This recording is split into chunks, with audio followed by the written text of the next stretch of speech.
The ocean has always been a storyteller, whispering secrets of empires that rose and fell along its shores.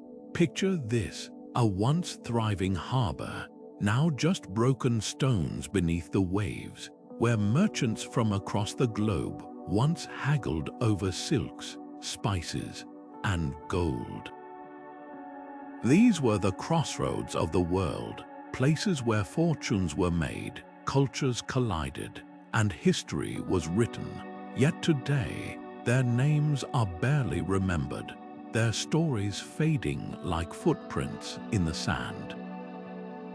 But why should we care about these lost ports? Because they were the beating hearts of civilizations, the invisible threads that stitched the world together long before our modern era of instant connection.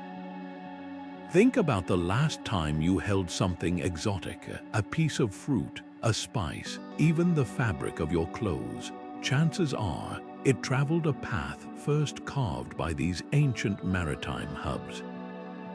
From the Mediterranean to the Indian Ocean, these ports weren't just stops on a map. They were the lifeblood of trade, the birthplaces of ideas, and the stages for some of history's most dramatic turns. And then, one day, they vanished. War, shifting trade routes, or simply the relentless march of time erased them from memory. But their legacies linger in the languages we speak, the foods we eat, even the borders of nations. So let's set sail together on a voyage to rediscover 25 of these forgotten giants. We'll walk the ghostly docks of cities that once rivaled modern metropolises, meet the merchants and pirates who shaped their fates, and uncover the mysteries they left behind. Some were lost to natural disasters, others abandoned when the winds of commerce changed direction. But each has a tale that deserves to be told, a story of ambition, ingenuity, and sometimes heartbreaking decline. This isn't just about ruins, it's about the echoes of human ambition that still ripple across the centuries. Ready to dive in, the past is waiting. Long before the age of steel and steam, an astonishing port thrived in what is now Western India, Lothal. Imagine a city where ships from distant Mesopotamia docked alongside local traders over 4,000 years ago, exchanging not just goods but ideas that shaped civilizations. What made Lothal extraordinary wasn't just its trade, but its brilliance in engineering. Archaeologists uncovered a meticulously designed dockyard, complete with locks to control water levels, an innovation centuries ahead of its time. This wasn't just a port, it was a masterpiece of urban planning with warehouses, workshops, and even a bead-making factory that produced treasures traded across the ancient world. The artifacts found here tell silent stories of a globalized past. Carnelian beads crafted with precision, seals inscribed with undeciphered symbols, and weights standardized for trade, all proof of a society that valued commerce and craftsmanship. But Lothal's success also carried the seeds of its downfall. Geological evidence suggests the very river that fed its docks began to shift, starving the port of its lifeblood. Monsoons grew erratic, and the sea that once brought wealth may have swallowed parts of the city. It's a haunting reminder of how even the most advanced societies are at the mercy of nature. Yet Lothal's legacy lingers. The same trade routes it pioneered later connected empires, and the obsession with precision in weights and measures echoes in modern commerce. This wasn't just a port that disappeared, it was a blueprint for how civilizations could connect, innovate, and sometimes falter. As we walk its sun-baked ruins today, we're not just looking at broken bricks.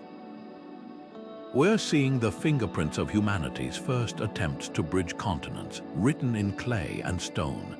The Mediterranean once trembled at the name Carthage, a city so wealthy, its harbors brimmed with treasures from 3 continents. At its peak, this Phoenician metropolis boasted not 1 but 2 legendary ports, a bustling commercial harbor for spices, ivory, and Tyrian purple dye, and a secret circular naval fortress that could shelter 200 warships. Picture this: a massive artificial lagoon, ringed by towering docks where sailors from Egypt, Greece, and beyond marveled at its precision. The Romans, who would later raise the city, secretly studied its design, realizing Carthage's mastery of the sea was the key to its power. Divers exploring the silt-choked harbor today still find echoes of that glory. Bronze anchors encrusted with centuries of salt, amphorae that once held wine for Carthaginian elites, even the skeletal remains of warships, each artifact a puzzle piece in a story of rivalry and revenge. The port wasn't just a trading post, it was a geopolitical weapon.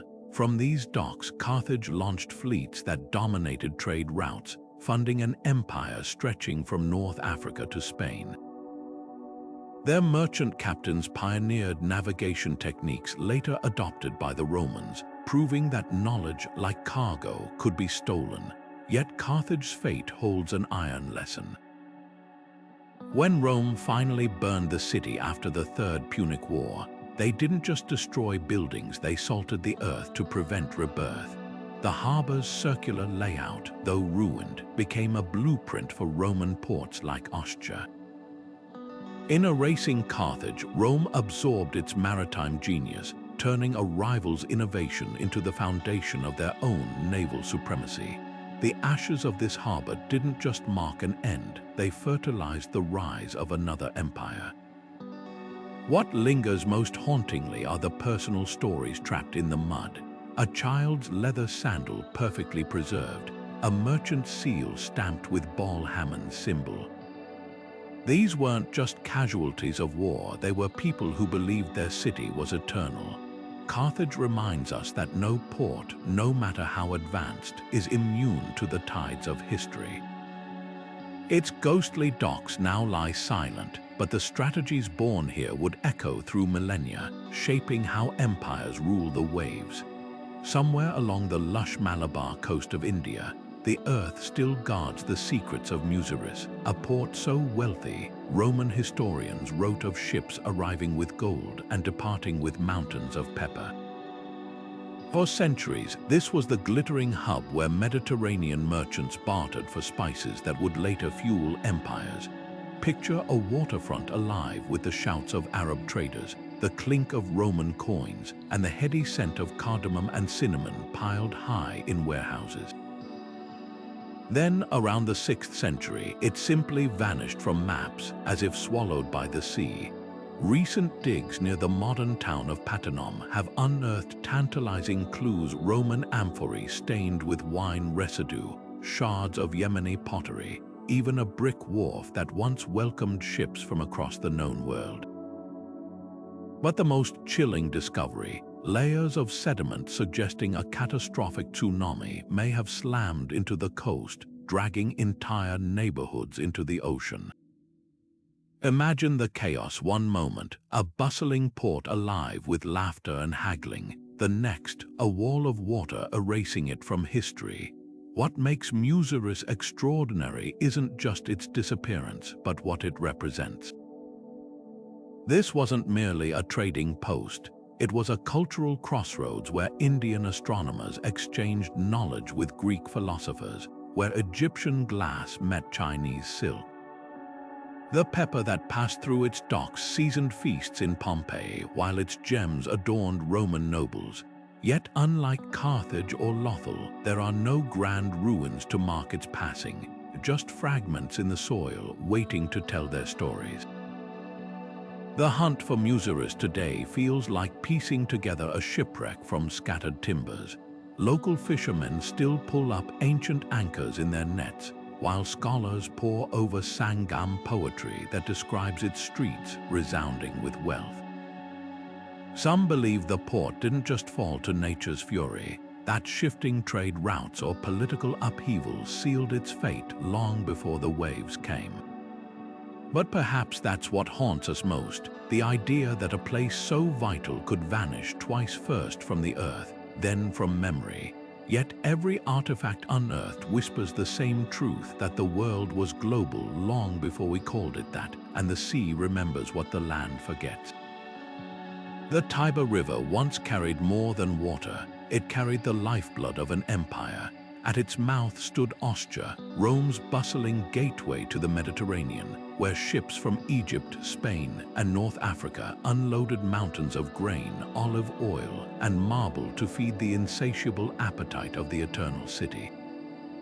Walk its ruins today, and you'll find not just crumbling walls, but echoes of a port that pulsed with energy.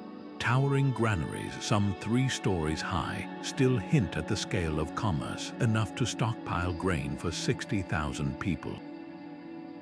Vibrant mosaics advertise seafood taverns where sailors and merchants haggled over prices, their laughter long since faded into the salt air.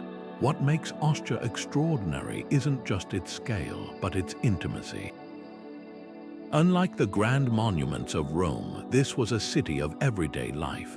Apartment blocks with piped water, public baths with intricate heating systems, even a fire station, all proof of a society that thrived on order and innovation. The theatre, which once hosted comedies for dockworkers, still stands, its arches whispering of nights when the scent of roasting chestnuts mixed with the tang of the sea. But Ostia's greatest marvel was its adaptability. When the original harbor silted up, engineers simply built a new one closer to the sea, a testament to Roman stubbornness in the face of nature. Yet nature had the last laugh. Over centuries, the Tiber's relentless sediment slowly strangled the port. Ships that once sailed directly to Rome's doorstep now found themselves grounded miles from the city. As the empire's grip weakened, Ostia's warehouses emptied, its streets grew quiet, and the sea itself seemed to turn away. The final insult came not from invaders, but from neglect, a slow bleed of relevance as trade routes shifted and Rome's priorities changed. The eerie beauty of Ostia today lies in its lessons. Unlike Carthage, destroyed in fury, or Muziris, erased by catastrophe, this was a death by 1,000 cuts, a reminder that even the mightiest systems can falter when small failures accumulate. Yet walk its cobbled streets at dusk, and you'll sense something timeless. The same sun that gilded the sails of Egyptian grain ships now lights the broken mosaics, connecting us across millennia to the dockworkers, bakers, and merchants who once called this place home. Their legacy isn't just in the stones, but in the very idea that a port isn't just about goods, it's about the lives that flow through it, leaving traces as fleeting and permanent as waves on sand. Hidden between the jagged cliffs of Persia's coastline, the ruins of Siraf whisper a truth that reshapes how we see history. Global trade wasn't invented in the modern era. 7 centuries before Columbus set sail, this port thrived as the maritime heartbeat of the Silk Road, where Chinese junks and Arabian dhows exchanged treasures beneath the scorching sun. Imagine a harbor so vital, a single monsoon wind could dictate the price of ivory in Baghdad or the availability of porcelain in Chang'an. Archaeologists sifting through Siraf's rubble have found celadon dishes etched with Arabic inscriptions, African ebony fragments, even spices preserved in the cracks of shattered amphorae, each artifact a testament to a world far more connected than we often assume. What set Siraf apart wasn't just its goods, but its genius for adaptation. Nestled in a perilous earthquake zone, the port's architects designed flexible wooden piers that could sway with tremors, while warehouses were built with shock-absorbing brick foundations. Merchants here didn't just trade commodities, they traded languages, religions, and technologies. A Persian navigational manual found in the ruins describes using the North Star to guide voyages, a technique likely learned from Chinese sailors. Meanwhile, shards of Indian-made glass-bare Quranic verses, proof of cultural fusion that transcended mere commerce. Disaster struck in 977 when a quake split the docks like kindling. But the fragments left behind reveal resilience. Within decades, Siraf's merchants had dispersed, some to Oman, others to Zanzibar, carrying their networks with them. The port's true legacy wasn't in its stones, but in its people. When a single shard of Sirafi pottery turns up in a Viking hoard or a Cambodian temple, it's not just an object, it's a fingerprint of the sailors who refused to let borders define them. Today, the crumbled arches of Siraf's bazaar stand as a paradox. They symbolize both fragility and endurance, reminding us that while earthquakes can level cities, they can't erase ideas. The routes pioneered here would later evolve into the trade networks of the Islamic Golden Age, proving that globalization wasn't born in boardrooms. It was forged in the salt-stained docks of forgotten ports like this one. Every wave that laps at Siraf's broken walls carries an echo of the past, whispering that the world has always been smaller than it seems. Beneath the turquoise waters of Abu Qir Bay, where Egyptian fishermen once cast their nets, an entire city lay hidden for 12 centuries.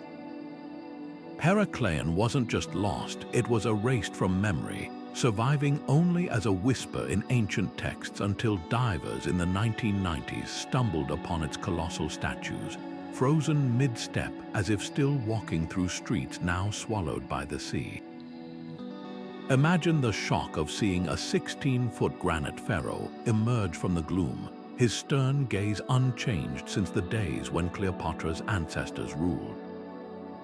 Nearby, gold coins stamped with Ptolemy's face glittered on the seabed, alongside shipwrecks so perfectly preserved, their cargo of Greek wine jars still sat stacked as if waiting for unloading. What makes Heracleion extraordinary isn't just its tragic end, but the vibrant world it reveals. This wasn't merely a port, it was a sacred gateway where Egypt greeted the Mediterranean. Temples dedicated to Ammon rose beside Greek trading posts, their walls inscribed with multilingual decrees that settled disputes between merchants from Athens and Memphis. Archaeologists found bronze votive offerings shaped like Osiris, tossed into canals by sailors praying for safe passage, while nearby, a slab of black stone recorded taxes on imported perfume, proof that bureaucracy thrived even here at the edge of two worlds. The city's demise reads like a slow-motion disaster. Scientists now believe the soft clay beneath Heracleion's foundations liquefied during an earthquake, causing entire neighborhoods to slide into the water. But the real mystery isn't how it sank, it's why we forgot. For centuries, historians assumed Heracleion and its sister city Canopus were myths, their names relegated to footnotes in Herodotus's texts. Their rediscovery forced scholars to redraw ancient trade maps, proving the Nile Delta hosted a bustling maritime culture long before Alexandria's lighthouse rose. Perhaps the most haunting finds are the personal ones: a child's wooden toy horse, a gold hairpin shaped like a lotus, a cookpot still charred from its last meal. These weren't artifacts to their owners, they were everyday objects suddenly snatched away by the sea. Today, as conservators painstakingly restore a towering statue of Hapi, the Nile god, his sandstone body still bears the grooves of rope marks from when he was dragged to his temple. It's a poignant reminder that even gods couldn't save this city. Yet in its silence, Heracleion speaks volumes about the fragility of human achievement, the ruthlessness of nature, and the way history sometimes hides its greatest stories in plain sight, waiting for the tides to pull back the curtain. On the windswept island of Birka, where the waters of Lake Mälaren meet the Baltic, the ghosts of Viking merchants still seem to haggle in the ruins of Birka. This wasn't just a Scandinavian trading post, it was the nerve center of a network stretching from the icy fjords of Norway to the sun-baked markets of Baghdad. Picture a bustling waterfront where bearded traders weighed silver dirhams stamped with Arabic script against bundles of furs, while Frankish glassmakers demonstrated their wares to wide-eyed locals. The sheer variety of artifacts unearthed here: a Byzantine silk fragment, a carved walrus ivory chess piece, even an Irish monk's reliquary, paints a portrait of a place where worlds collided. What makes Birka extraordinary isn't just its global connections, but its role as a cultural chameleon. Archaeologists have found Christian crosses buried alongside Thor's hammers, suggesting a society in flux where old gods and new ideas coexisted. The town's layout reveals meticulous planning. Blacksmiths' forges positioned downwind to avoid smoke, jetty timbers reinforced to withstand winter ice, and a hilltop fortress guarding against raids. This was no rough outpost, it was a Viking metropolis with a sophistication that shatters stereotypes. Yet by the late 10th century, Birka's streets fell silent. The sagas blame a plague so devastating it emptied entire longhouses, but soil samples tell a subtler story. Pollen analysis shows the climate grew colder, choking trade routes with ice, while rising water levels may have flooded docks. Simultaneously, political tides were shifting. As kings like Eric the Victorious consolidated power, new towns like Sigtuna offered safer harbors closer to royal control. Birka didn't just decline, it was rendered obsolete by the very forces of centralization its trade had helped unleash. The most poignant discovery: a lone woman's grave, her skeleton surrounded by treasures from 3 continents, a silver brooch from England, a glass bead from the Rhineland, and a small bronze Buddha figurine likely traded hand to hand across the steppes. She embodies Birka's paradox, a place so connected to the world, yet ultimately fragile when those connections frayed. Today, as reeds sway over the overgrown foundations, it's hard to reconcile this quiet island with the roar of commerce that once filled it. But perhaps that's the lesson: even the mightiest ports are temporary way stations in history's relentless current, their echoes lingering only as long as someone cares to listen. On the rugged Omani coastline, where the Arabian Sea meets jagged cliffs, the ghostly remains of Calhat whisper of a time when this was the crossroads of continents. Marco Polo himself stood on these docks in the 13th century, marveling at towers draped in Persian carpets and warehouses overflowing with frankincense so precious it was weighed against gold. What made this port extraordinary wasn't just its wealth, it was its role as the linchpin of an invisible web connecting Zanzibar's ivory traders to Gujarat's cotton merchants, all under the watchful eyes of Omani navigators who could read the stars like a map. The heart of Calhat's power lay in its geography. Nestled between the monsoon winds that carried ships to India and the overland routes to Mecca, it became a mandatory stop for anyone moving goods across the medieval world. Archaeologists have unearthed Chinese porcelain etched with Arabic poetry, Indian spices sealed in African clay jars, even Venetian glass beads, proof that Calhat didn't just facilitate trade, it curated a melting pot of cultures. The port's real genius was its water management system, an intricate network of cisterns and channels that turned this arid coast into an oasis for thirsty sailors. Then, in the 14th century, disaster struck. Earthquakes shattered Calhat's seawalls, sending tidal waves crashing through its markets, but nature wasn't the only culprit. As Portuguese warships began dominating the Indian Ocean, they bypassed Calhat for fortified ports like Muscat, starving it of commerce. The final blow came when shifting trade routes favored the Red Sea, leaving the once thriving harbor to the mercy of the wind and sand. Today, only the Bibi Mariam mausoleum remains intact, a lone, crumbling dome adorned with turquoise tiles that glint defiantly under the sun. Local fishermen tell stories of ghostly dhows seen at dusk, their sails billowing with phantom cargo. What lingers most powerfully isn't just the memory of lost riches, but the realization that Calhat's true legacy lives on in Oman's maritime traditions. The same stars that guided its sailors still steer modern dhows, and the frankincense routes it pioneered now draw tourists instead of traders. The stones may be silent, but the sea remembers. Deep in Vietnam's Mekong Delta, where rice paddies now stretch to the horizon, the earth hides fragments of a port that once connected empires.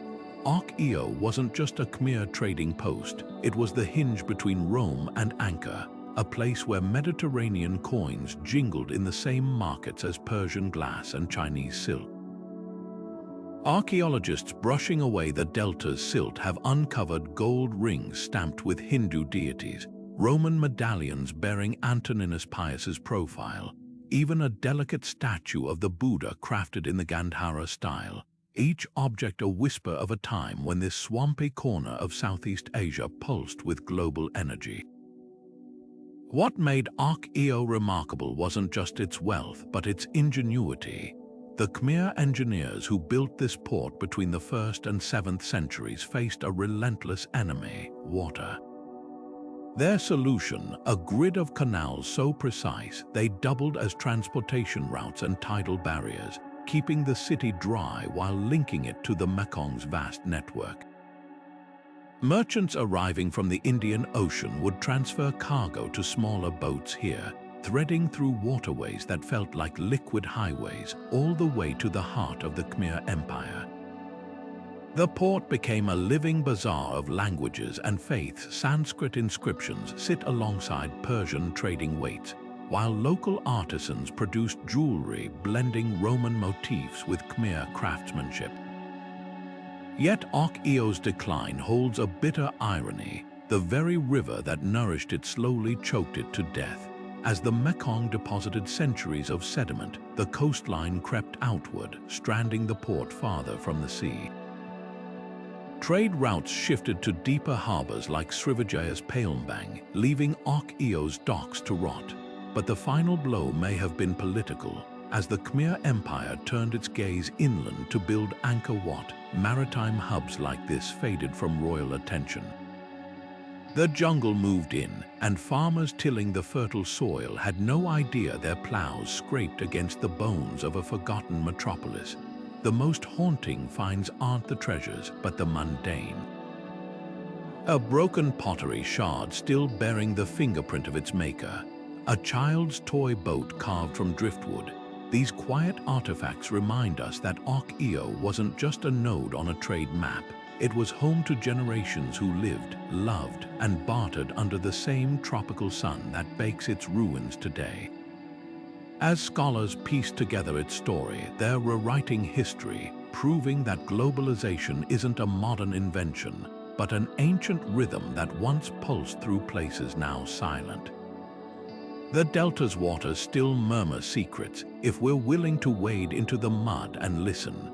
Perched on the Dalmatian coast, where the Adriatic sapphire waters meet limestone cliffs, Ragusa, today's Dubrovnik, was the scrappy underdog that outmaneuvered empires. While Venice flaunted its golden domes, this city-state thrived on something far more valuable: cunning. Picture a place so fiercely independent. Its diplomats played the Ottomans and Europeans against each other for centuries, all while maintaining a neutrality so shrewd, their ships sailed unharmed through wars that consumed their rivals. What set Ragusa apart wasn't just its marble streets or its legendary walls. It was the world's first maritime insurance laws, drafted here in the 13th century, which turned its harbor into a magnet for merchants tired of Venetian monopolies. The city's survival toolkit read like a medieval thriller. Need to avoid paying tribute to the Sultan. Ragusan diplomats would arrive in Constantinople with ledgers proving poverty, while their warehouses overflowed with Slavic silver and Levantine spices. Worried about pirate raids, they built a chain of watchtowers along the coast, relaying smoke signals faster than any invader could row. But Ragusa's real masterpiece was its balance of power. By allowing both Catholic and Orthodox churches within its walls, It became the rare port where Balkan traders and Italian bankers could haggle without drawing swords. The archives still preserve contracts stamped with the seal of Libertas, the city's motto, a fragile ideal guarded like treasure. Then came Napoleon. In 1806, as French cannons battered the gates, Ragusan senators made one last desperate play. They declared the city neutral territory under Ottoman protection, hoisting the Sultan's flag over St. Blaise's church, but the emperor wasn't fooled. Within days, French troops marched through the Ploch Gate, ending 4 centuries of republichood, the final insult. Venice's old rival was handed to the Habsburgs as a bargaining chip at the Congress of Vienna, its name scratched from the map of sovereign states. Today, tourists climbing the Minchetta Tower see only postcard views, but the stones beneath their feet hold darker tales.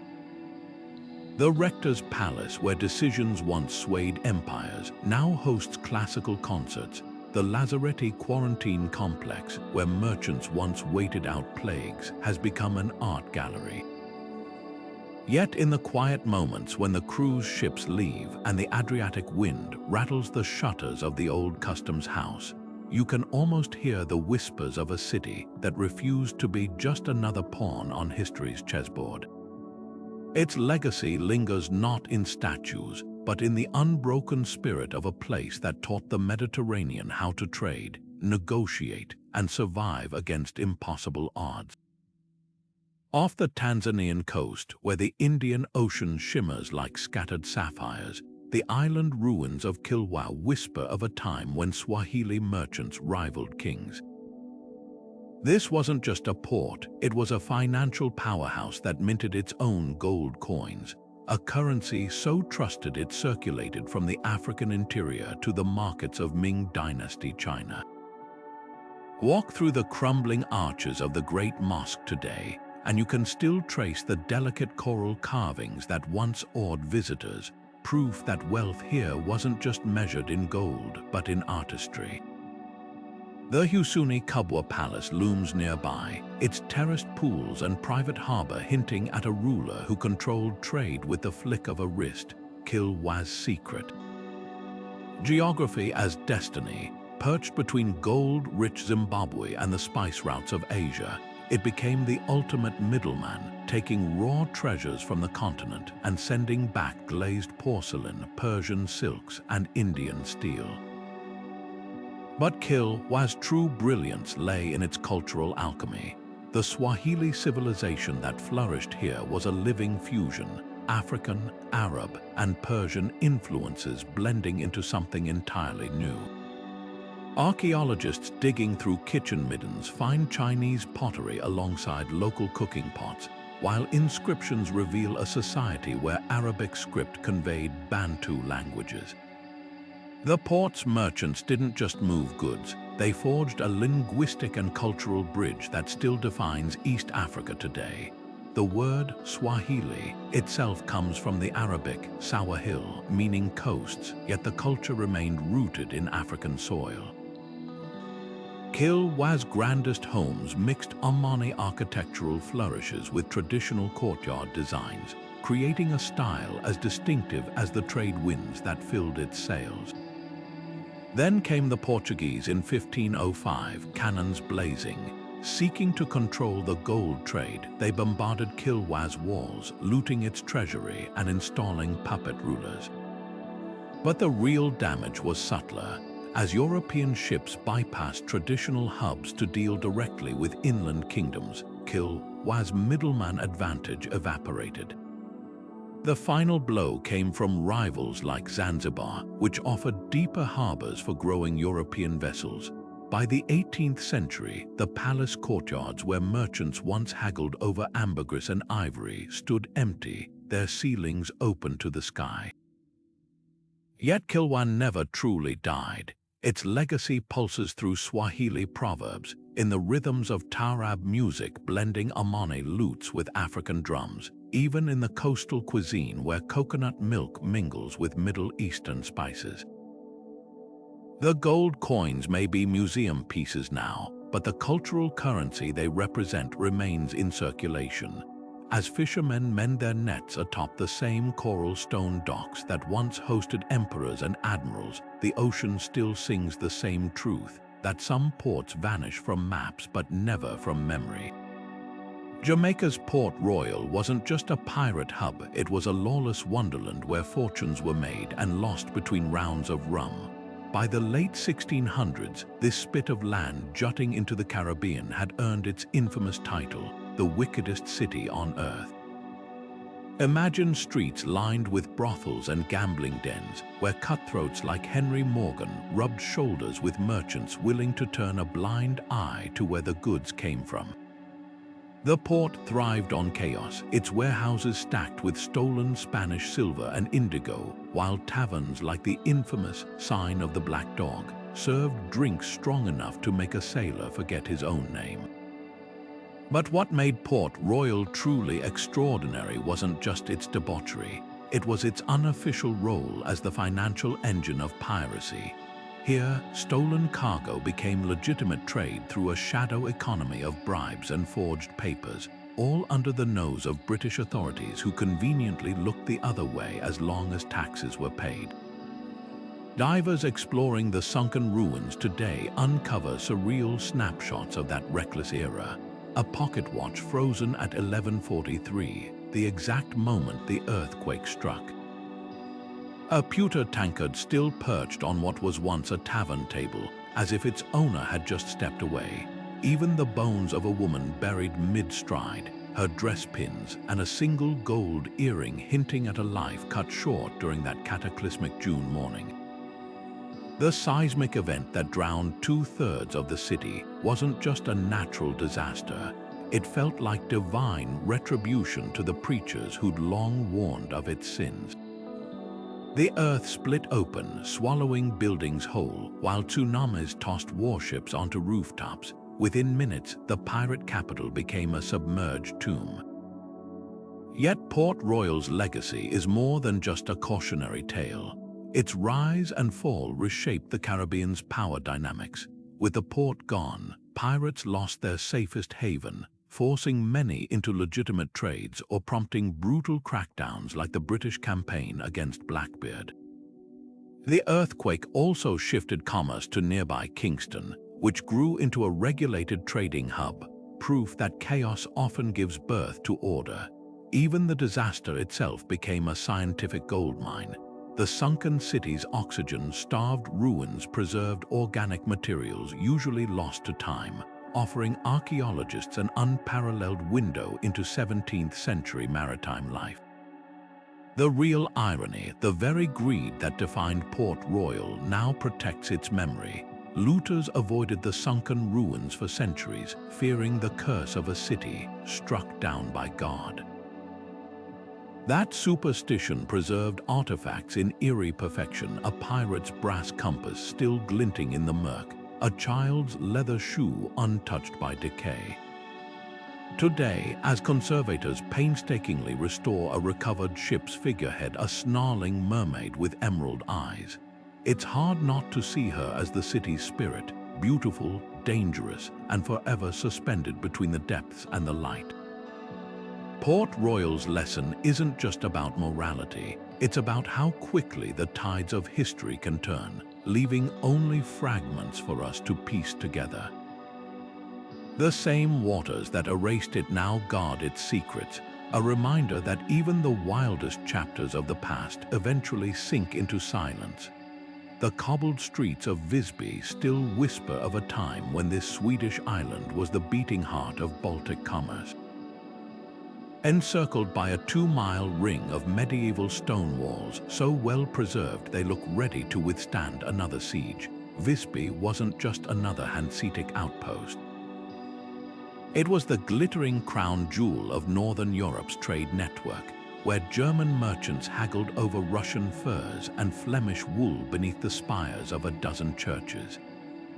Step through the sea gate today, and you're walking the same path as 14th century traders who unloaded barrels of salted herring, their wooden carts rattling past guild halls adorned with intricate stone carvings. The wealth here was so legendary, local laws required citizens to bury their silver, a precaution that's left modern archaeologists a treasure map of hidden hoards. But what made Vizby extraordinary wasn't just its riches, it was its role as a cultural blender. The town's skyline fused Baltic brick Gothic with Scandinavian simplicity, while its ledgers recorded deals in a pidgin language mixing Low German, Old Norse, and Slavic. Merchants from Lubeck and Novgorod coexisted under rules so fair, disputes were settled by a jury of 6 Germans, 6 locals, ensuring no side felt cheated. Even the churches tell this story of unity. St. Mary's Cathedral hosted Latin Mass for German traders, while St. Karen's ruins still bear traces of sermons preached in Gutnish for islanders. This delicate balance of power and mutual respect built a port where trust was the real currency. Then came the cracks in the foundation, literally.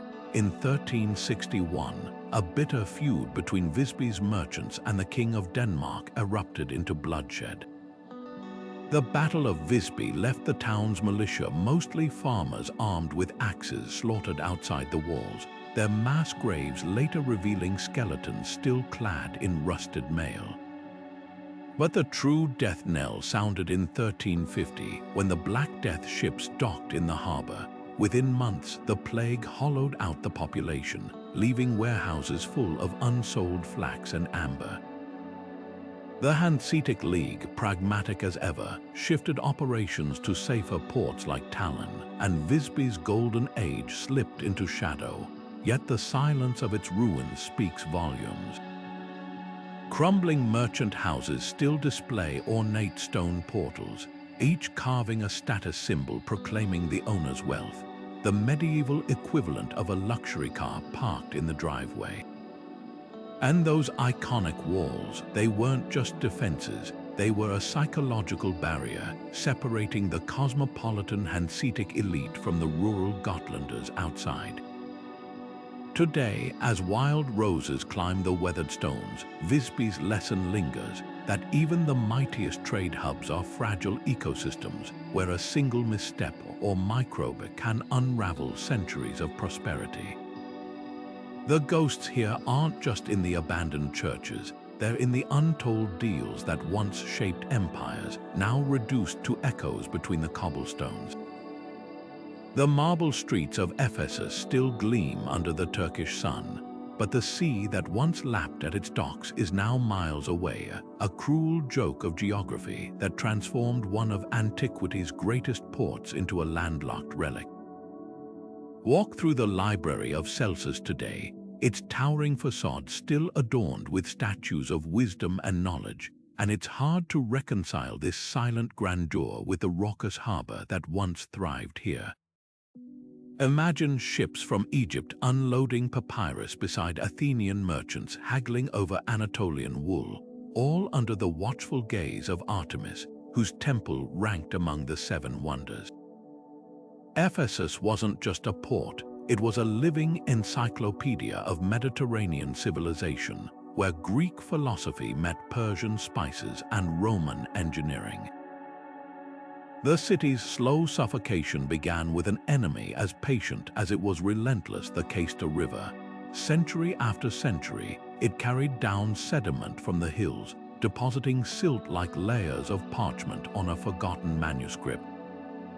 By the Byzantine era, what had been a bustling harbor became a malarial swamp, forcing engineers to dig canals in a futile battle against nature. The final indignity came when Crusaders, arriving in the 13th century, found the coastline so altered they mistook the ruins for another city entirely. The sea that had nourished Ephesus for millennia had turned its back, leaving temples and theaters stranded like beached whales. Yet Ephesus's ruins tell a deeper story than mere abandonment.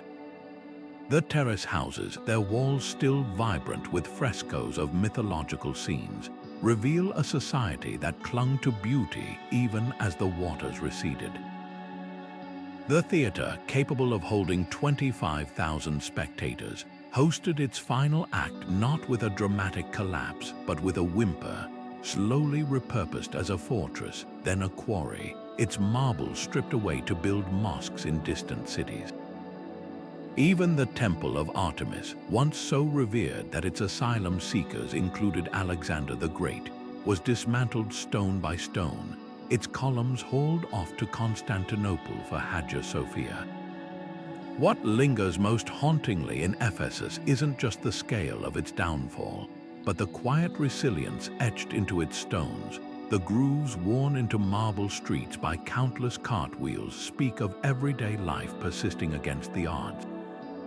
A mosaic in a merchant's house depicting a ship full of wine amphorae feels like a bittersweet joke, a tribute to the maritime world slipping away. Today, as tourists shuffle past the ruins of the harbor baths, they're walking on layers of accumulated silt that entombed the city's maritime soul. Ephesus stands as a monument not just to what was lost, but to the stubbornness of human memory, a place that refused to vanish completely, even when its reason for existing had long since sailed away. Deep in the Syrian desert, where golden sands stretch to the horizon, the ruins of Palmyra rise like a mirage, a city that defied the very emptiness around it. This wasn't just an oasis, it was a desert port where silk from China, spices from India, and glass from Rome changed hands beneath towering colonnades. Picture a bustling caravan stopping after weeks of crossing barren wastes, its camels laden with treasures, merchants collapsing into shade as Pomeran brokers haggled in a dozen languages. The city's genius lay in its location, a perfect midpoint between the Mediterranean and the Euphrates, where savvy locals taxed every passing bale of goods, amassing wealth that built temples rivaling those of Athens. What set Palmyra apart wasn't just its riches, but its audacity. While other cities bowed to empires, this desert jewel played Rome and Persia against each other, maintaining a fragile independence. Queen Zenobia, its most famous ruler, didn't just negotiate, she declared war on Rome itself, briefly carving an empire from Egypt to Turkey. The Temple of Bel, with its ornate altars to Mesopotamian gods, stood as proof of this cultural daring, blending Greek columns with Babylonian astrology. Even the city's tombs, stacked like honeycombs in the Valley of the Dead, displayed portraits where Roman togas met Parthian headdresses, a visual manifesto of hybrid identity.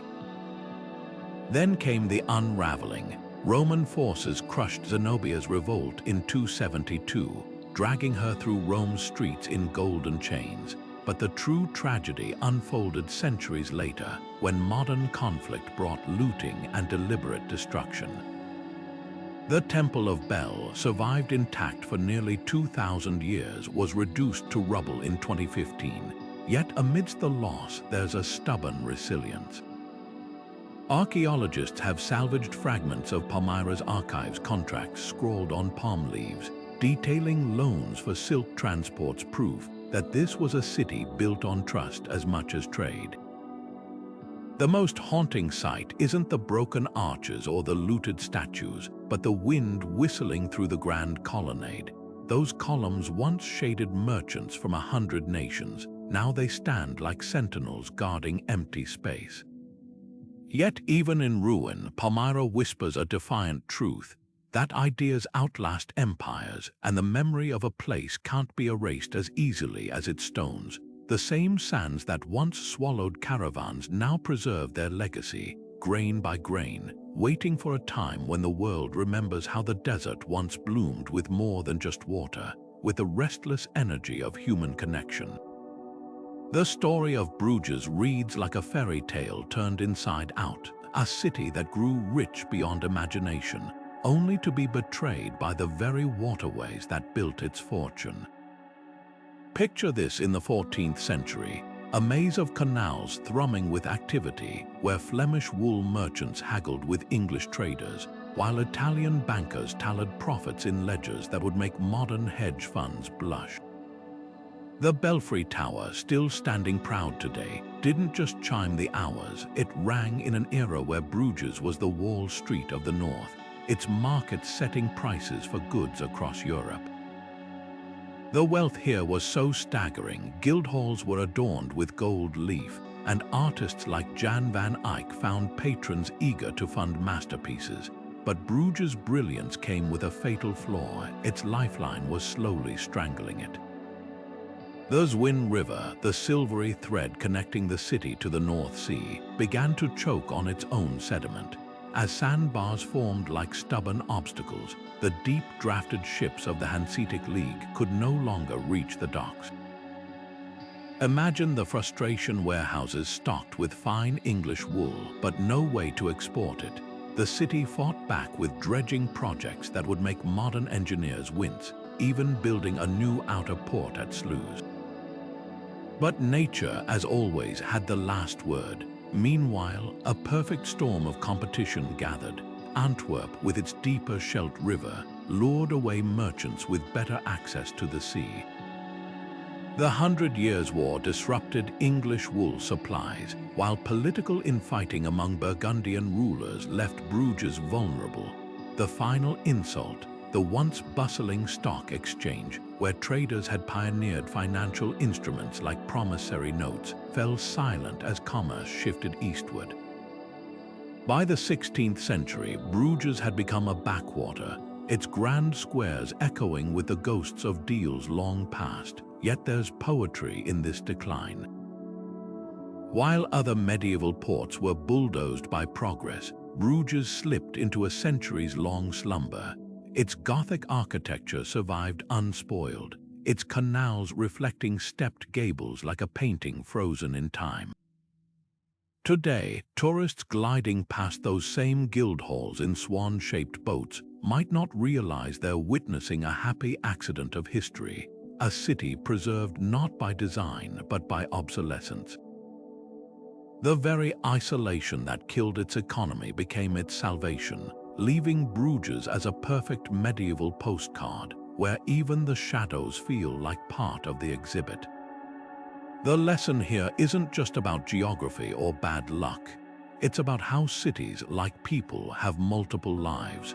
Bruges' golden age as a trade titan ended, but its second act as a living museum has given it immortality of a different kind. Those quiet canals no longer carry Baltic timber or Venetian glass, but something just as valuable: the power to transport us across centuries to a time when a small Flemish town held the purse strings of a continent. The water may have abandoned Bruges, but history never really left. Deep in the tangled forests of Kenya's coast, where the air hums with the buzz of cicadas and the scent of salt hangs heavy, the ruins of Gedi rise like a riddle carved in coral stone. This wasn't just another Swahili trading post, it was a city so advanced. Its streets had gutters and its homes boasted flush toilets centuries before Europe embraced such luxuries. Wander through the crumbling archways today, and you'll find mosques oriented perfectly toward Mecca, palaces with hidden courtyards, and tombs inscribed with elegant Arabic calligraphy, all swallowed by vines as if the jungle itself is trying to reclaim the secret. What makes Gedi extraordinary isn't just its sophistication, but its silence. Unlike Kilwa or Mombasa, no chronicler mentioned it in scrolls, no map marked its location. It simply existed, thrived, and vanished, leaving behind a puzzle that still taunts historians. The artifacts tell a story of opulent Chinese porcelain, Venetian beads, and Persian glass mingled in its soil, proof that Gedi's merchants sat at the crossroads of the Indian Ocean's wealth. But the real mystery lies in the abandonment. Walk through the ruins and you'll notice something eerie: cooking pots left on hearths, jewelry tucked into niches, as if the inhabitants stepped out for a moment and never returned. Theories swirl like the monsoon winds. Some blame the Portuguese, whose cannons shattered Swahili ports along the coast in the 16th century. Others point to the Oromo migrations, when inland warriors surged toward the shore, disrupting trade routes.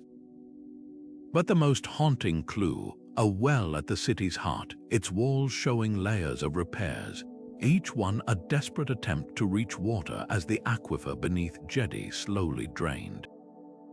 A drought might have turned this lush paradise into a thirsty ghost town, its people scattering to the winds, yet Gedi refuses to give up all its secrets.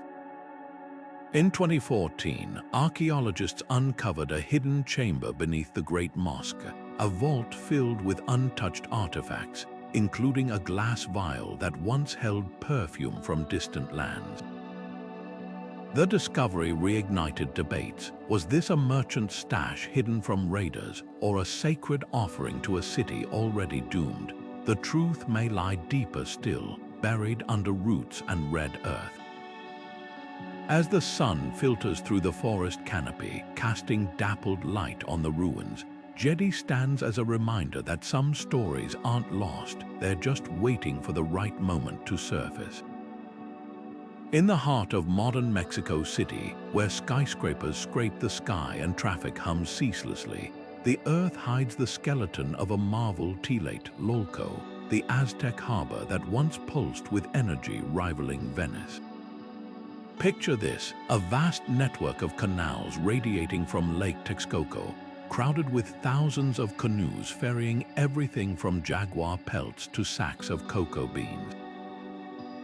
This wasn't just a dock, it was the commercial heartbeat of Tenochtitlan, a floating city where merchants from across Mesoamerica converged beneath the watchful gaze of pyramid temples. The scale was staggering. Spanish chroniclers described markets so vast, a single day's trade could feed 200,000 people, with separate districts for gold, feathers, and even live animals. Tlatelolco's brilliance lay in its logistics. Unlike ocean ports, this was a masterclass in inland waterway engineering. Aztec engineers built artificial islands called Chinampas fertile garden plots anchored to the lakebed, creating a patchwork of farmland and trade routes. Canoes laden with squash, maize, and obsidian blades glided past floating gardens blooming with flowers for ceremonial garlands. The harbor's layout was no accident. It reflected the Aztec cosmos, with canals mirroring sacred rivers and docks aligned to celestial events. Every arrival and departure was a ritual, supervised by priest accountants who recorded transactions using pictograms on bark paper. Then came the thunder of Spanish cannons in 1521.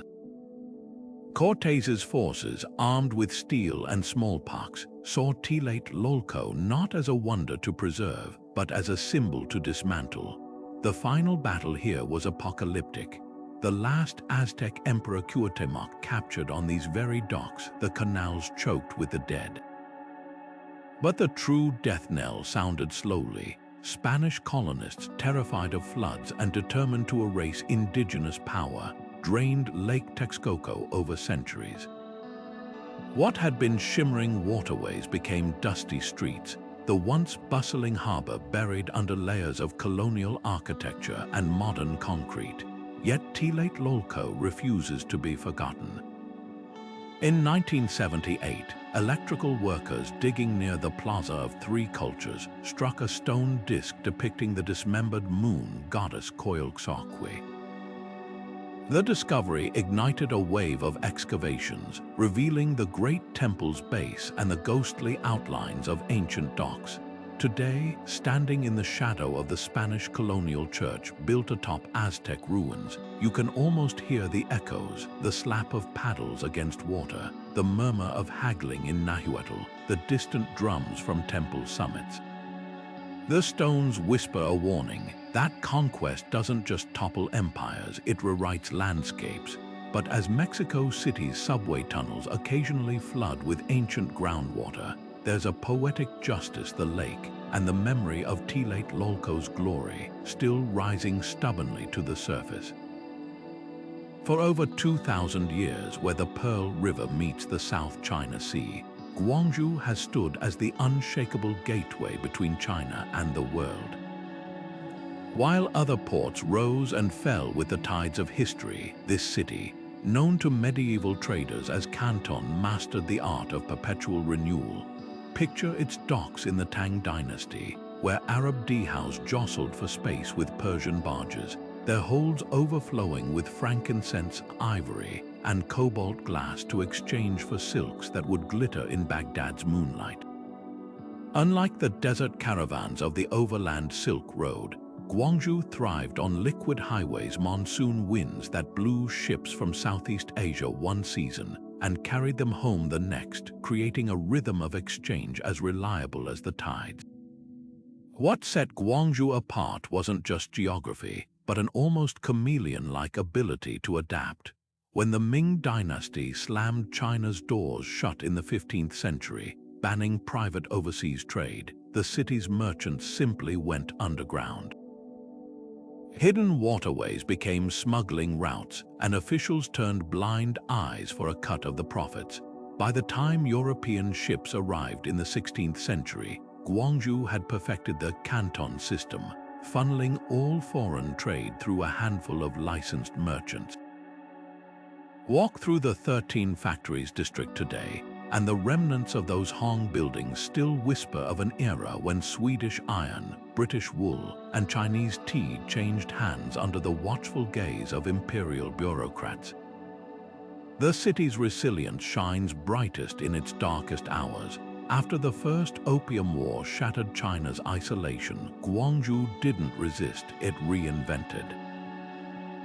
Western factories sprouted along the riverbanks, but so did revolutionary printing presses that fueled Sun Yat-sen's uprising.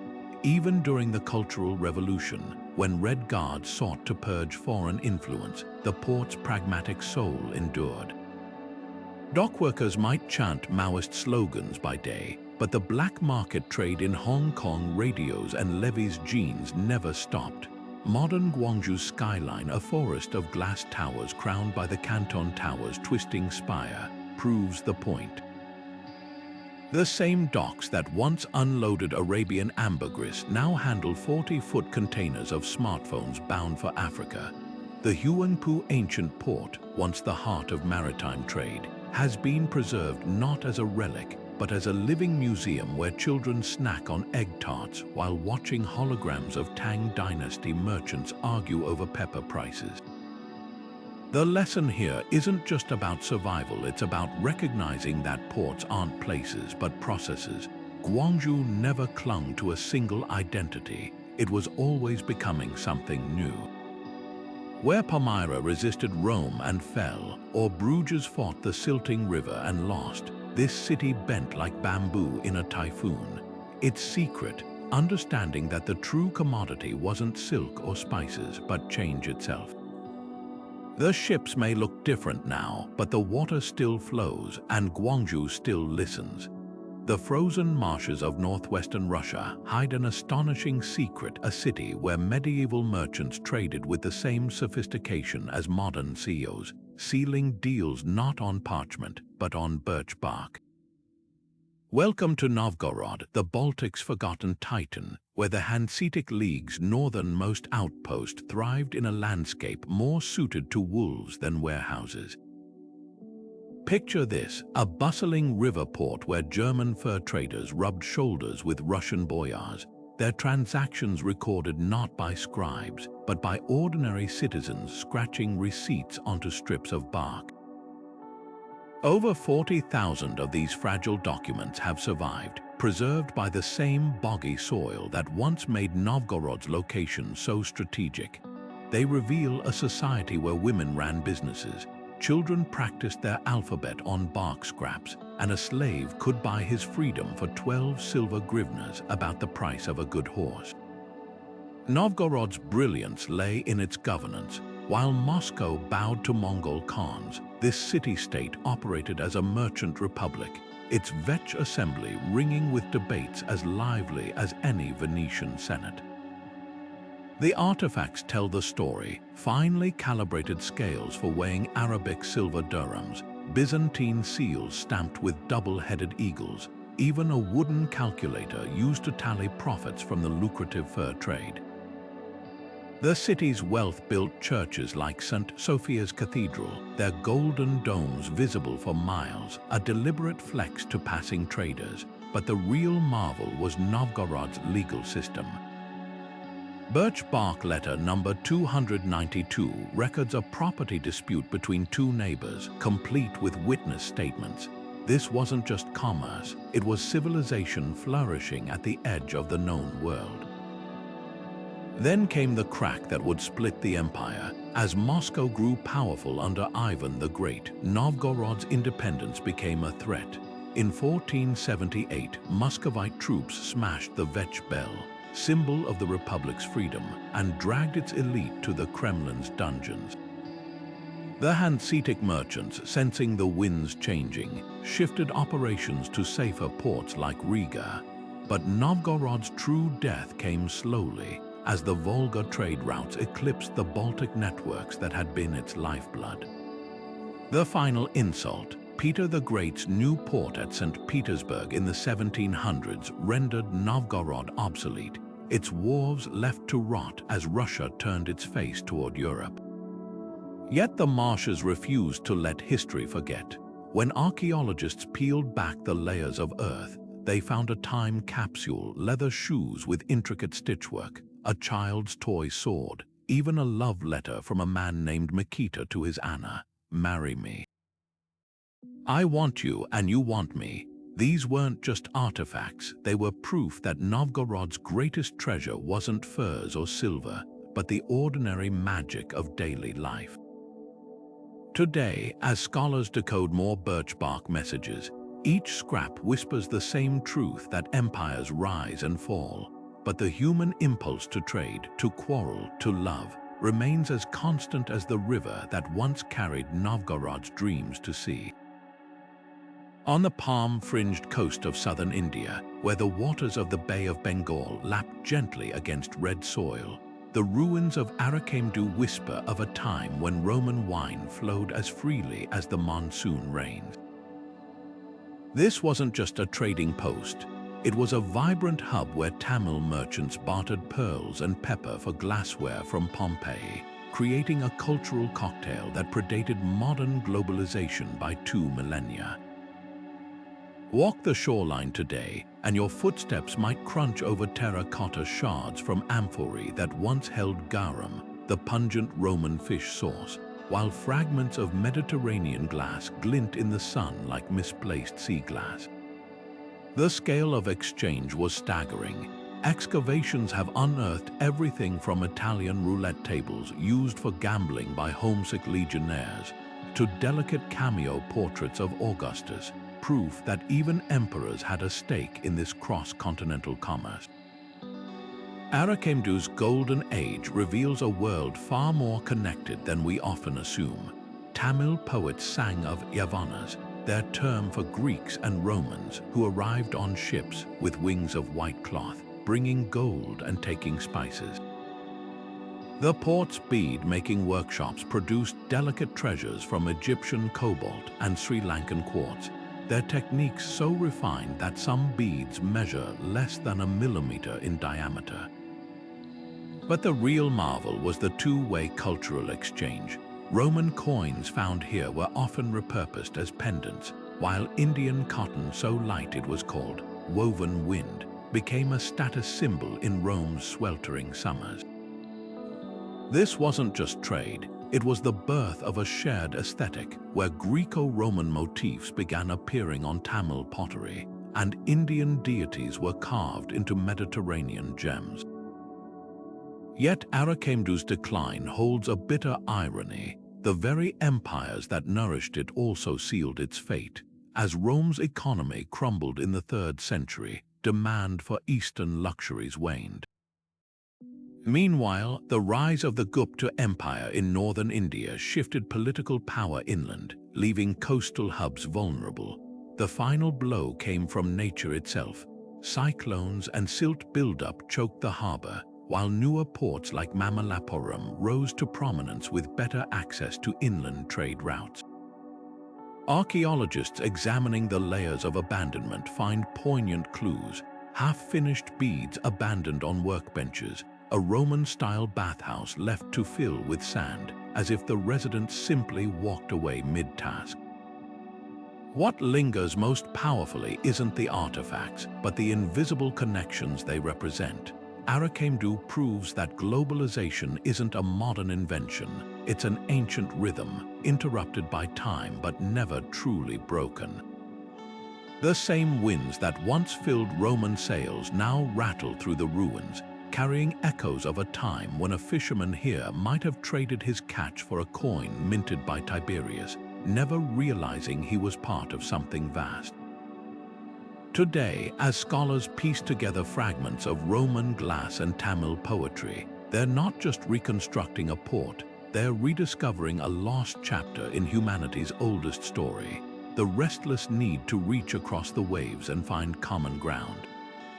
The waters off Lebanon's coast still shimmer with traces of royal purple, a silent tribute to Tyre, the Phoenician city that turned sea snails into empire-building wealth. Picture a bustling island fortress where artisans simmered thousands of mollusks to extract a single gram of dye, a color so rare it adorned Roman senators and biblical kings. This wasn't just a port, it was a monopoly wrapped in violet robes, its shipyards producing vessels sturdy enough to brave the Atlantic, while its merchants planted colonies from Carthage to Cadiz. The city's very name became synonymous with unshakable strength. When the prophet Ezekiel predicted Tyre's downfall, its leaders laughed from behind walls that had repelled empires for centuries. Then came Alexander in 332 BC, staring across the narrow strait at the island's defiant towers. Denied entry, the conqueror turned the sea itself into a weapon, ordering his soldiers to hurl every stone and timber from the mainland city into the waters. For 7 months, a causeway inched forward like a siege ramp toward the heavens, while Tyrian engineers launched burning barrels of pitch at the advancing Macedonians. The final assault was apocalyptic Alexander's siege towers looming over the walls, his navy smashing through the harbors. Yet even in defeat, Tyre left its mark. The causeway that doomed it became permanent, fusing the island to the mainland like a scar. But nature and time proved crueler than any army. Earthquakes in the 3rd and 6th centuries shattered the remaining grandeur, toppling the colonnades of its Roman hippodrome into the waves. Crusaders repurposed its marble for their castles, while Ottoman builders ground its temples into mortar. Today, the ruins tell a fractured story, a Byzantine mosaic here, a Crusader arch there, all overshadowed by the spectral outline of the ancient island, where broken columns protrude from the shallows like skeletal fingers. What lingers most powerfully isn't just the stones, but the legacy. Tyre's greatest export wasn't dye or ships, but the alphabet its merchants spread across the Mediterranean, the very letters shaping these words. As fishermen mend their nets atop the submerged ruins, they're standing on more than a fallen city. They're walking across the pages of history, where every wave whispers the paradox of human ambition, that even the mightiest fortresses can crumble, while the simplest ideas, like 22 letters scratched onto parchment, outlast them all. The purple may have faded, but the light of Tyre's ingenuity still glimmers, caught between the sea and the sky. The canals of Batavia shimmered with stolen dreams, their still waters reflecting a city built on spices and suffering. Imagine a tropical Amsterdam transplanted onto Java's coast, neat brick warehouses stacked with nutmeg and pepper, their gabled roofs looming over waterways where Dutch merchants floated past in lacquered barges. This wasn't just another colonial outpost. It was the beating heart of the VOC, the Dutch East India Company, a corporation so powerful it minted its own coins and waged wars. Batavia's wealth was staggering. A single gram of mace here could buy a month's wages back in Holland, while the city's elite sipped wine from Venetian glass in mansions draped with Sumatran silks. But beneath the veneer of European order festered a cauldron of misery. the same canals designed to mimic Holland's charm became open sewers, breeding mosquitoes that carried malaria and cholera. Dutch accounts describe corpses floating past the statues, the grand town hall where company officials tallied profits without glancing at the human cost. The city's brutal hierarchy, with Europeans atop, mixed-race burghers in the middle, and enslaved Javanese at the bottom, fueled resentment. In 1740, when Chinese sugar workers rebelled against starvation wages, the Dutch responded with a massacre so vicious it left 10,000 dead in a single week. The bloodstains on Colle Bissar, Batavia's main canal, lingered for generations. Batavia's decline was as cruel as its rise. By the 1800s, the VOC had collapsed under corruption, and the once proud city became a ghost of itself. The canals silted up, turning into stagnant death traps during monsoon floods. Wealthy merchants fled to the cooler hills of Bogor, leaving their mansions to rot. Even the name Batavia was erased after Indonesian independence, replaced by Jakarta, as if to scrub away the colonial past. Yet traces endure. The old Sunda Kelapa harbor still bobs with wooden pinnace ships, their sails echoing the same routes that once carried cloves to Europe. The Stadhuis now houses a museum, its exhibits detailing both the VOC's architectural triumphs and the shackles used on enslaved dockworkers. The real paradox of Batavia lies in its dual legacy. Those elegant canals and gabled facades inspired Singapore's urban planning, proving the city's design genius, but the racial divides it codified still ripple through Indonesian society. Walk past the crumbling warehouses of Kota Tua today, and you're treading on layers of contradiction, a place where staggering beauty was built on unbearable cruelty, where the scent of nutmeg still clings to the air like an apology no one ever made.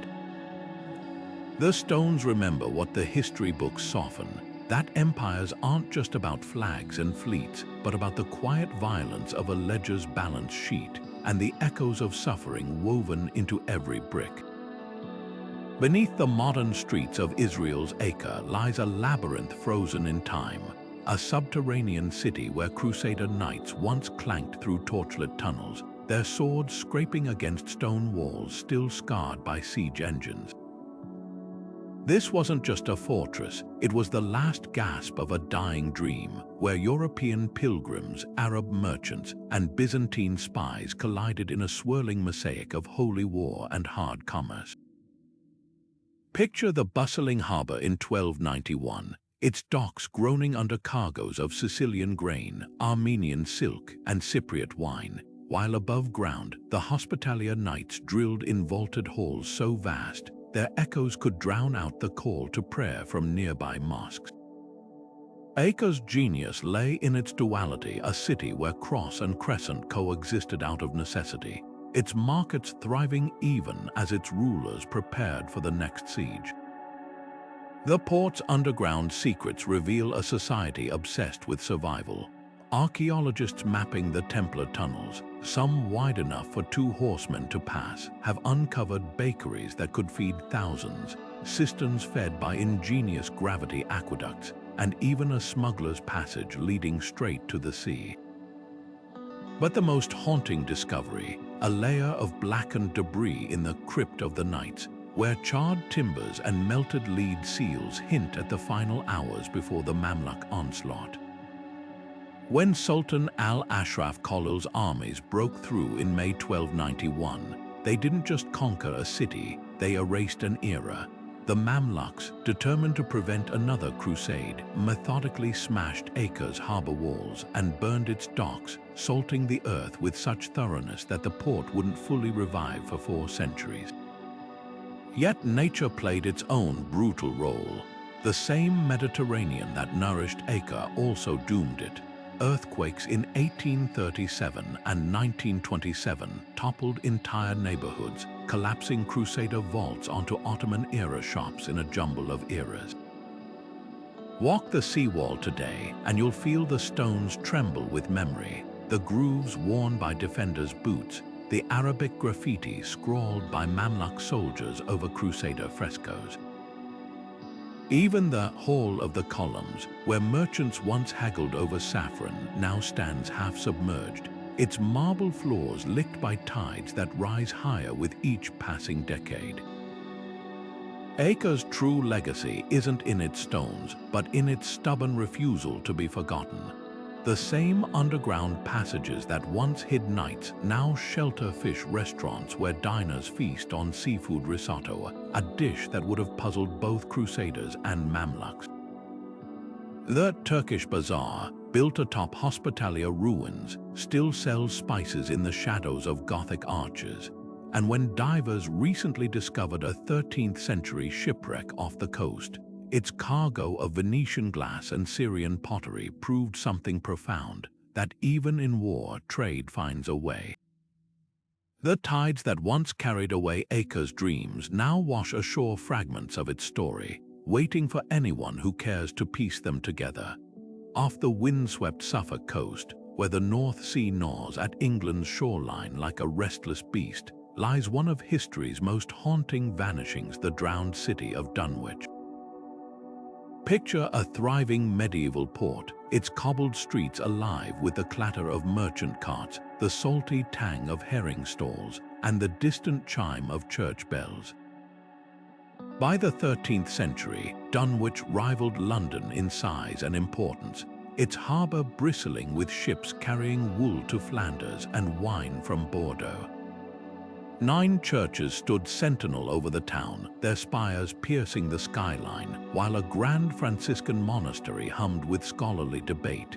This was no sleepy fishing village. It was a powerhouse of faith and commerce, a place where fortunes were made and souls were saved. Then the sea turned traitor. The great storms of 1286 and 1328 didn't just batter Dunwich, they unmade it.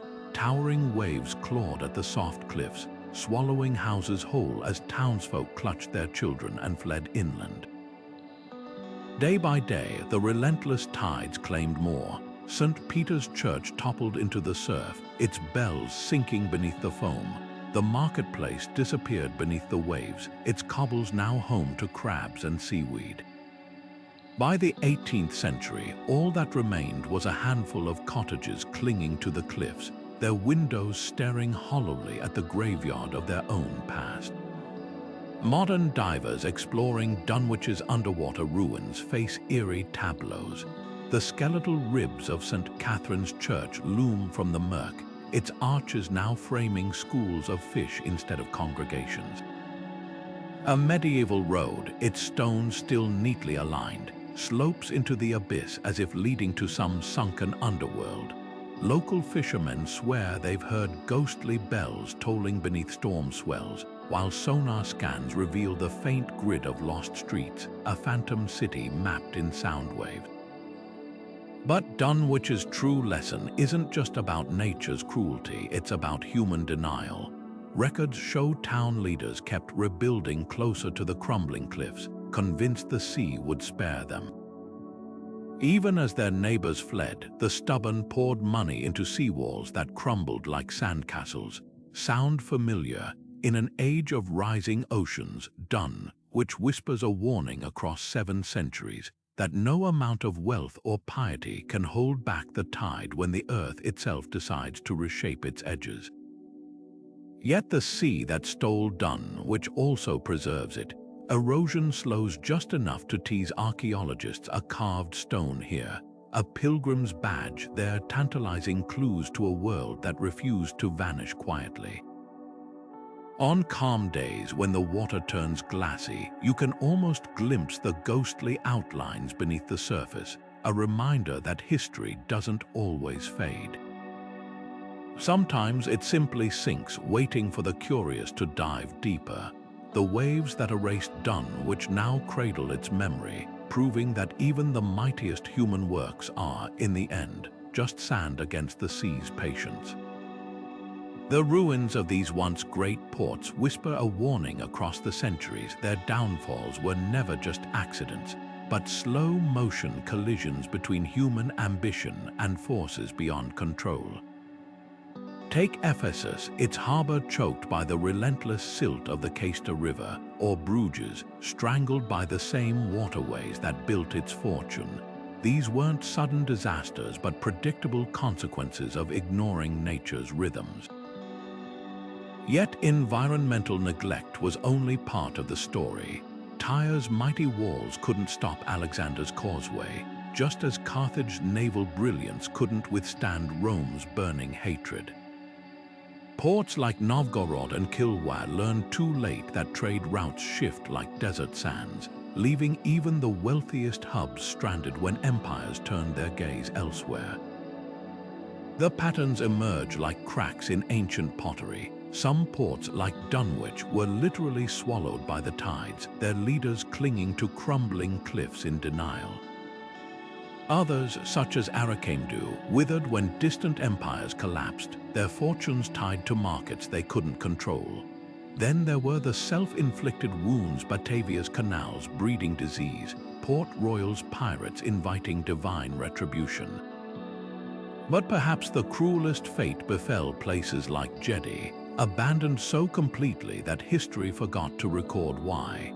Each collapse carries echoes of modern vulnerabilities. Rising seas threatening coastal cities, trade wars redrawing supply chains, and the fragile ecosystems that sustain global commerce. Yet hidden in these tragedies are survival stories. Guangzhou didn't just endure, it reinvented itself across dynasties and revolutions, bending like bamboo in a storm. And while the Hanseatic League's network faded, its innovations standardized weights. Trade laws became the DNA of modern finance.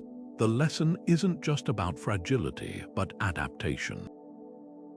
Today's megaports from Shanghai to Rotterdam face eerily familiar challenges: climate change, political upheaval, and the dizzying pace of technological change. The difference: we have the hindsight those vanished cities lacked. The skeletons of Lothal's dockyards and Ostia's warehouses aren't just relics.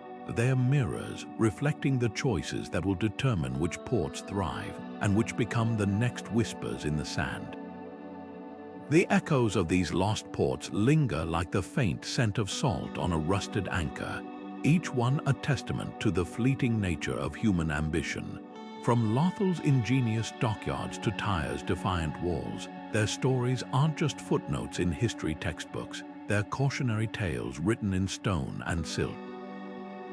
Consider how Carthage's naval brilliance couldn't outmaneuver Rome's relentless wrath, or how Guangzhou's adaptability kept it thriving while others sank into obscurity. These weren't just places where goods changed hands, they were crucibles of innovation, where cultures collided and reshaped the world. The parallels to our modern era are impossible to ignore. Like Dunwich's leaders rebuilding on crumbling cliffs, we too grapple with rising seas and shifting economies. Port Royal's pirates might seem distant, but their shadow economy mirrors today's dark web marketplaces. And just as the Silk Road's collapse starved ports like Palmyra, a single blocked shipping lane now sends shockwaves through global supply chains. The lesson isn't that civilizations fall, it's that they transform, often in ways their founders never imagined. What makes these ruins so haunting isn't their silence, but the voices we can almost hear beneath it. The Novgorod merchant scratching a receipt on birch bark, the Kilwa trader weighing gold coins under monsoon skies, the Aztec dockworker unloading cocoa beans as Cortez's ships appear on the horizon. Their daily lives built empires, yet today we sift through fragments, piecing together stories from sunken amphorae and faded ledgers. So as you scroll through modern megaports on satellite maps, remember every Shanghai or Rotterdam stands on the shoulders of these forgotten giants. Their collapses weren't failures, but chapters in an endless story of reinvention. The sea that swallowed Dunwich still whispers its secrets to divers. The desert that buried Palmyra yields new clues with each sandstorm. History doesn't repeat, but it rhymes, and right now, somewhere, a port is rising that future archaeologists will one day puzzle over. The question isn't whether our cities will fade, but what they'll leave behind for the next explorers to discover. Which of these lost harbors spoke to you? Was it the Viking traders of Birka, the Swahili merchants of Kilwa, or the doomed rebels of Port Royal? Drop your thoughts below. We're all keepers of these stories now. And if you've enjoyed this voyage through time, hit subscribe to join us as we keep unearthing history's hidden currents. Until our next adventure, keep your eyes on the horizon. The past isn't just behind us, it's waiting beneath our feet, in every wave and every stone.